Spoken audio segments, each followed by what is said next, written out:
You know what I find funny, folks? You know when I said in some of my videos talking about Worlds Unite, when I said you take a look at the overall poster that was pieced together finally by all the variant covers that the pieces were part of. You know how I said and felt that this was in a sense, just by looking at it, a Mega Man X-centric story? It looks like I'm not the only one that kind of realizes that. You see, someone that I respect over at DeviantArt, MixedFan8643's, formerly known to a lot of you at DeviantArt and even here on YouTube as the Media Man, had a lot to say about this. Now, MixedFan had basically said originally after Spark of Life he wasn't going to read the comics anymore because he felt Spark of Life was an atrocity. Basically, potential was there, just not taken advantage of.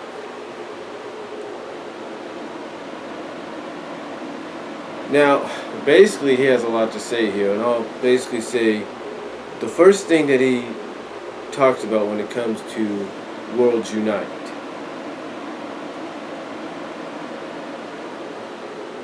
He says basically this, that even though we're not even halfway through, we're at part 5 now, going on part 6. So this is what he says, and capitalizes this, and I excuse my language, Lord forgive me for saying this. This is what he says, and I quote, "It's a festering pile of horse manure." That's right. That's how he feels about Worlds Unite. He says it's even worse than Worlds Collide. And he gives 10 reasons. He says it's unbalanced. The first reason is the fact it's unbalanced in Mega Man's favor again. Because one, he points out Sigma's a Mega Man or Mega Man X villain, and then it's the Mega Man characters that bring everybody up to speed. Those are just some of the examples. The second reason, as he puts it, is it keeps pulling blank out of its butt, such as Sonic Man and Mega Eggman having ridiculous amounts of weaponry and constantly pulling them out of nowhere. Sigma controlling the Deadly Six with ease, the way Sonic and Mega Man turn back to good, and Alexander Payne having portal powers, and basically says you have to see the sheer stupidity of this to believe it. Third reason is Styx. He asks why, he capitalizes and asks, why is she even here? And why the heck are Comedy Chip and Fatidious Beaver here? Basically, he says there's no reason for these Boom characters to be here. You can take them out and nothing would be affected. 4, once again, he talks about Sonic Man and Eggman being overpowered as all of heck. And the fact that they keep pulling new weapons out of nowhere just gets silly and unbelievable. Number 5, the pacing of the story is atrocious, even more so than Worlds Collide. He says this, the whole story feels like it's going too fast, and in Part 5's case, too slow. Seriously, in Part 5, not a lot really happens in it aside from Eggman and Wily joining the crew. He says Part 1 and 2 are prime examples of the awful pacing of the story. Like Part 1 is all about the setup. The story has. And then suddenly, at the end of the issue, Sonic and Mega Man are captured. We don't see how it happens. It just happens. And then he mentions Part 2. They get turned into bad guys. I'm sorry, but no. That's too early a time for that to happen in the story. The story should have been more set up before this. But no, we can't expect Ian Flynn to work too hard now, can we? So basically, he feels the pacing just is off. Basically, it's not right. Number 6, too many blankety-blank characters. And he goes on to say that he's lost track of how many characters are in there, and he can't really give a crap about them because there's no time to focus on many of them. He also goes on to mention that only the Mega Man characters have any bearing on the plot so far. He says the cast is so bloated that Part 5's off panel even acknowledges it. The comic is self-aware that the cast is too big, and the fact that we're getting characters from Sega games that don't even have comics at the moment, yeah. He even asked the question, why is Ian Flynn shoving so many characters into this again? This story is just trying too hard to be epic. And then he says this, want an idea of how there's too many characters? Carmel and the Deadly Six just show up without really being established in the overall continuity of the Sonic comics and aren't really given proper introductions. They're just there, no explanation why, they just are. He mentions Team Number 7 being Team Dark Dies for no reason other than shock value. It's like, they're there, then they die. And basically he mentions it's all because of an editorial mandate, quotes what Linkara would say about that, and there's number 7 for you. Number 8, it has spin-off books known as Worlds Unite Battles, which you saw me do a review of, to fill in the gaps that are just fight scenes with no substance to them. You know you have a problem when your story is too big for 12 issues. Number 9, it's all action, action, action with no substance to it whatsoever, and when it's got no action, it's still nothing special. Number 10, the thing has no reason to other is number 10. He says the thing has no reason to exist other than, hey, love worlds collide? Here's a sequel to it. Seriously, think about it. What reason does this story have to exist other than to be a sequel to a crappy crossover that nobody asked for? Give Worlds Collide credit. At least it had an impact on the overall continuity of the comics. But when this story is all said and done, chances are it'll be forgotten about.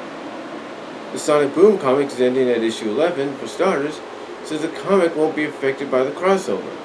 And from the solicitations from the post-Worlds Unite stories, it seems the Sonic comics will just carry on as normal as nothing happened. So again, why does this thing exist? Why does it need to exist? And he says, answer, it doesn't. He says he'll be reading the rest of Worlds Unite just to see how much more stupid it gets, and that he'll write a follow-up when it's all said and done.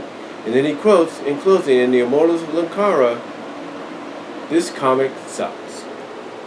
And that is basically MixedFan8643, aka the Media Man, with his thoughts, if you will, on Worlds Unite. Now I know some of you watching this might say, well, it's just a little too early, isn't it, for him to be judgmental? Why would anybody want to be judging it? We're only halfway through, or not even that yet. You got to look at it from this perspective. Some people don't like the fact that a crossover just gets made for whatever reasons. You know, Worlds Collide, at least, I'll give MixedFan credit on this. Worlds Collide at least had a reasoning for its crossovering happening. Okay? It had a reason, Worlds Collide did. Worlds Unite, to me, again, even though it's nice to see a lot of these characters, it's sort of an all-star kind of battle royal deal.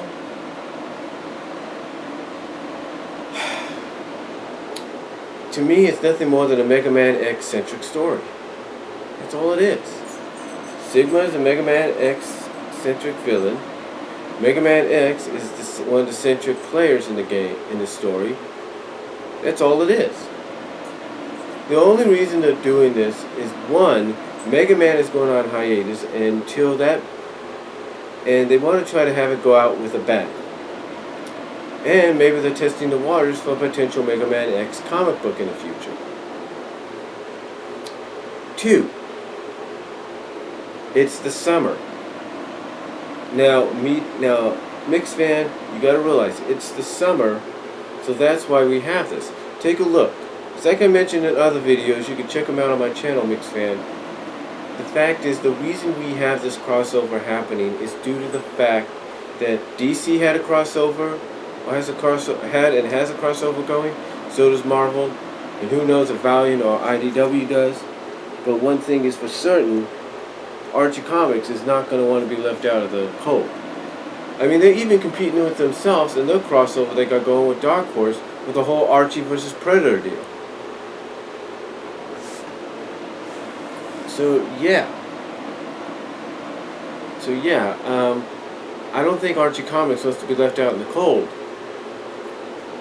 So that's why I think they're letting this happen. You also got to look at the timing. E3, San Diego Comic-Con, things like that. You got to do something to get yourself noticed, right? But overall, I do understand your frustration. I understand anybody's frustration. One, it interrupts the flow of the current storyline. There is no doubt about that. And quite honestly, this could have been saved for its own issues.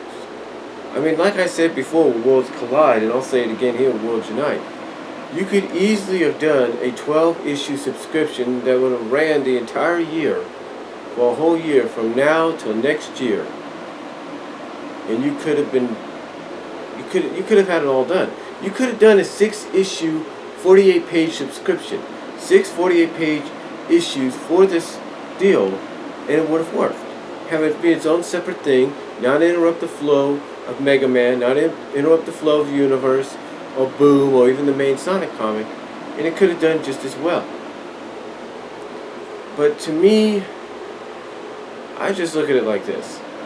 I asked the question, and everybody else has asked this question. You know, is this crossover a cash cow? I think in a sense it is, but I also think it's more about competitiveness of Archie going against not only themselves in the crossover they're doing with Dark Horse, but it's competitiveness that they got going right now at Marvel and DC, and they want to show that they can be just as good, if not better. Now, true, is there too many characters? Oh, absolutely.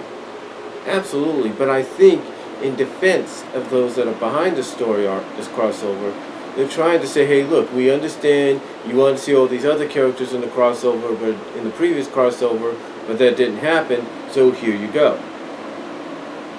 Now, what it has to do with the other Capcom and Sega game characters being involved, it's basically the fact the plot is Sigma wants to basically fuse not only the worlds, Sonic and Mega Man's worlds, and basically draw the energy from them into him, so he can evolve into basically a god. But he wants to do it with all worlds. He wants to consume all the energies of every world there is. Thus, you have worlds of the Capcom characters and worlds of the Sega characters being affected. So there you go. Again, I know it doesn't make much sense to anybody watching, anybody listening to this, but to me, I think you look at it like this. Hold on for a second.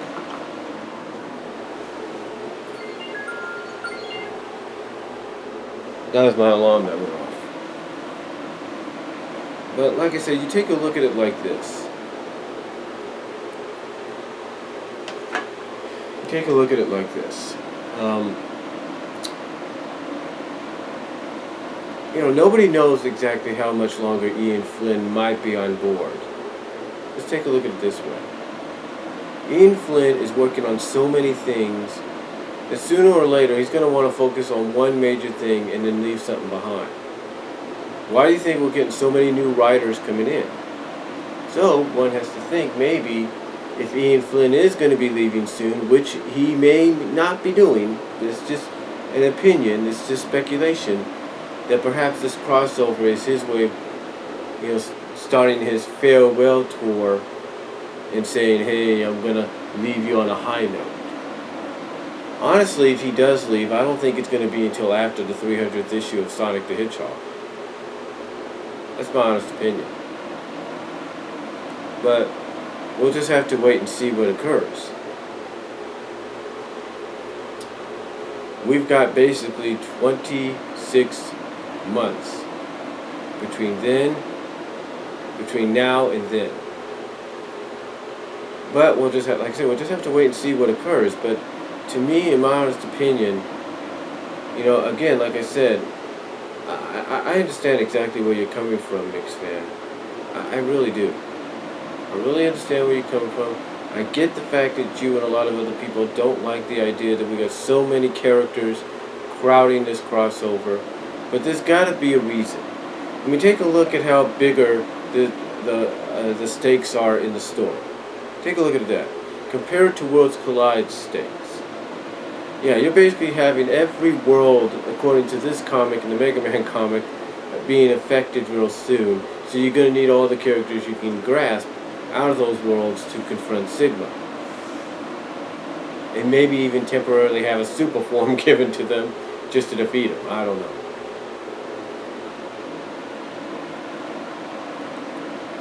But to me, this, to me, this is something that I look at, as I said before, it's the summer. Archie's not stupid. They realize Marvel and DC are going through situations with their crossovers and stuff. They want a piece of that. They're even competing with themselves in the Dark Horse crossover they got going with Archie and Predator. They know you got Comic-Con coming up. You had E3. You're gonna want to do something that's gonna get you noticed. And this obviously is one of those things that, in their opinion, is gonna do it. So. But MixedFan, I'm not disagreeing with you. I see your point, and I totally get it. And it's like I said, I look at it mainly as, yes, it's a big crossover and everything, but I look at it mainly as being something more of a Mega Man X-centric story. So, but that's just my reply to you, my friend. Let me know what you think down below. Comment if you like. I'm out.